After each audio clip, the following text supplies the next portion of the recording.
अच्छा जी, सबसे पहले हम एक्सरसाइज 1.1 से स्टार्ट करेंगे। इस चैप्टर का नाम है मैट्रिसेस एंड डिटर्मिनेंट्स। तो एक्सरसाइज 1.1 में क्वेश्चन नंबर 1 में फाइंड ऑर्डर ऑफ मैट्रिसेस। अब ऑर्डर क्या होता है? मैट्रिसेस के अंदर जितनी नंबर ऑफ रोज़ और नंबर ऑफ कॉलम्स हैं उनको हम लिखेंगे, उसको कहते हैं ऑर्डर। अब ऑर्डर में फर्स्ट नंबर ऑफ रोज़ आती हैं, देन नंबर ऑफ कॉलम्स आते हैं। अब 2 3 एक रो है एंड -5 6 सेकेंड रो है, तो 2 रोज एंड 2 -5 डाउनवर्ड एक रो है कॉलम है, और 3 6 दूसरा कॉलम है, तो 2 कॉलम्स। तो ऑर्डर क्या बना? 2/2। जो फर्स्ट 2 है वो नंबर ऑफ रोज हैं और जो सेकंड 2 है वो नंबर ऑफ कॉलम्स हैं। यानी कि ऑर्डर में फर्स्ट नंबर ऑफ रोज आता है, देन नंबर ऑफ कॉलम्स आता है। अगर number of columns of first पहले लिखेंगे तो वो गलत होगा, क्योंकि सीक्वेंस इसी तरह number of rose first count करनी है, देन नंबर ऑफ कॉलम्स। अब सेकंड क्वेश्चन है हमारे पास, इसमें भी इसी तरह 2 3 और 0 5, ये हमारे पास 2 कॉलम्स हैं। 2 0 और 3 5, ये 2 रोज़ हैं। तो ऑर्डर क्या बना? 2/2। इस तरह हमारे पास क्वेश्चन नंबर 3 है, मैट्रिक्स सी 2 4। इसमें सिर्फ 2 एलिमेंट्स हैं, तो इसमें हमारे पास 2 कॉलम्स हैं और 1 रो है। तो ऑर्डर क्या बना? 1/2। अब 1 रो है और 2 कॉलम है। इसमें हम 2/1 नहीं लिख सकते, क्योंकि फर्स्ट हमने रो लिखना होता है, देन हमने कॉलम लिखना है। फिर हमारे पास फोर्थ मैट्रिक्स है डी 4 0 6। इसमें 1 कॉलम है और 3 रोज हैं, तो इसमें हमारे पास ऑर्डर बनेगा 3/1। 3 नंबर ऑफ रोज और 1 नंबर ऑफ कॉलम। नेक्स्ट है हमारे पास ई का मैट्रिक्स। ई में हमारे पास हैं A B C D E F, 6 elements हैं। इसमें हमारे पास 3 नंबर ऑफ रोज़ हैं और 2 नंबर ऑफ कॉलम्स हैं। कॉलम्स डाउनवर्ड होते हैं और रोज़ हॉरिजॉन्टल होती हैं, तो 3/2। एंड देन हमारे पास है एफ मैट्रिक्स। एफ में हमारे पास ए की सिंगल एलिमेंट 2, वही रो है वही कॉलम है, यानी कि 1/1, 1 रो और 1 कॉलम। फिर नेक्स्ट हमारे पास मैट्रिक्स जी 2 1 2 3 2 4 0 3 5, 9 एलिमेंट्स हैं इसके अंदर हमारे पास, एंड ट्रेस भी इसको कहते हैं। इसमें हमारे पास 3 कॉलम्स हैं और 3 रोज़ हैं हमारे पास, तो इसको क्या ना ऑर्डर 3/3 का। नेक्स्ट हमारे पास एच मैट्रिक्स है 2 1 3 0 4 6। इसमें हमारे पास 6 एंट्रीज हैं, जिसमें हमारे पास 2 रोज़ हैं और 3 कॉलम्स हैं, वर्टिकल कॉलम्स और हॉरिजॉन्टल रोज। तो हमारा ऑर्डर है हमारे पास 2/3। नेक्स्ट हमारे पास क्वेश्चन है which of the following matrices are equal.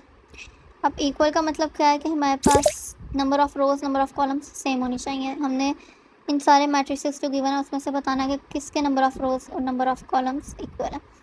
अब हमारे पास जो ए है उसमें सिर्फ एक ही एलिमेंट है 3, और फिर बाकी देखें अब सी है, सी वाले में है 5 - 2, तो उसको अगर हम माइनस करेंगे तो 3 आएगा। तो उसमें भी सिंगल एलिमेंट है, इसमें भी सिंगल एलिमेंट है एंट्री, तो इसका मतलब दोनों इक्वल है और इसका ऑर्डर 1/1 है।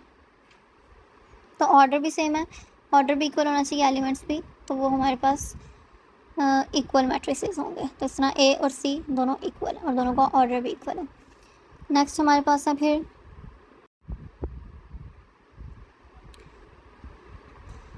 हमारे पास ऑर्डर बी और आई इक्वल है। बी में 2 एंट्रीज हैं 3 5, और आई में भी 3 है 2 हैं। एक 3 है और एक 3 + 2 है, तो 3 + 2 को प्लस करेंगे 5 आएगा। तो इस तरह सेम उनका ऑर्डर भी सेम हो गया। नंबर ऑफ रोज और नंबर ऑफ कॉलम्स दोनों में 1/2 है, 1 रो एंड 2 कॉलम।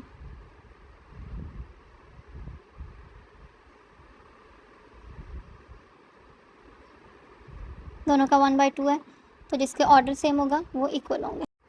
नेक्स्ट हमारे पास मैट्रिसेस डी और ई। इन दोनों का कोई मैट्रिक्स इक्वल नहीं है, क्योंकि डी में हमारे पास है 5 और 3, और जो ई हमारे पास है वो है 4 6 0 2। यहाँ पे फिर हमारे पास मैट्रिसेस हैं एच और जे। एच और जे में दोनों नंबर ऑफ रोज और नंबर ऑफ कॉलम्स 2/2 हैं। और दोनों की एंट्रीज भी सेम है। जे को प्लस करेंगे तो 2 + 2 4, दैन 2 + 4 6, 2 - 2 0 और 2 + 2 हमारे पास है 2। तो इसमें नंबर ऑफ़ एंट्रीज भी सेम है और नंबर ऑफ़ एलिमेंट्स भी सेम है। दोनों 4 6 0 2 4 6 0 2 दोनों को मैट्रिसेस के एलिमेंट सेम है, तो 2/2 ऑर्डर है, इसलिए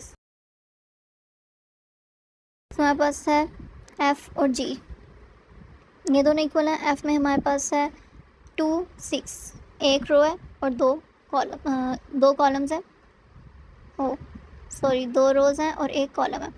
और जी हमारे पास इस तरह 3 - 1 = 2 और 3 + 3 6, तो 2 6, यानी कि दोनों का number of entries, number of elements दोनों सेम, यानी कि ऑर्डर 2/1 दोनों का सेम है, तो ये दोनों इक्वल है।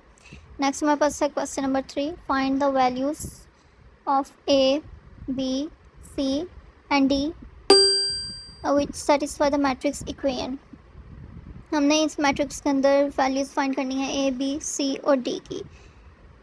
जब मैट्रिक्स लेफ़्ट हैंड साइड और राइट हैंड साइड दोनों साइड पे गिवन हो, दो मैट्रिक्स और बीच में इक्वल का साइन हो, तो इसका मतलब कोरिस्पॉन्डिंग साइड्स मैट्रिक्स की इक्वल होती हैं, यानी कि टॉप राइट जो वैल्यू है मैट्रिक्स की वो दूसरी साइड पे टॉप राइट के इक्वल होगी, इस तरह लेफ़्ट वाली लेफ़्ट के इक्वल होगी, बॉटम पे जो वैल्यू है वो बॉटम के इक्वल होगी। जैसे ए + सी है, वो हमारे पास वैल्यू इक्वल है 0 के, क्योंकि वो दोनों सेम साइड्स पे हैं।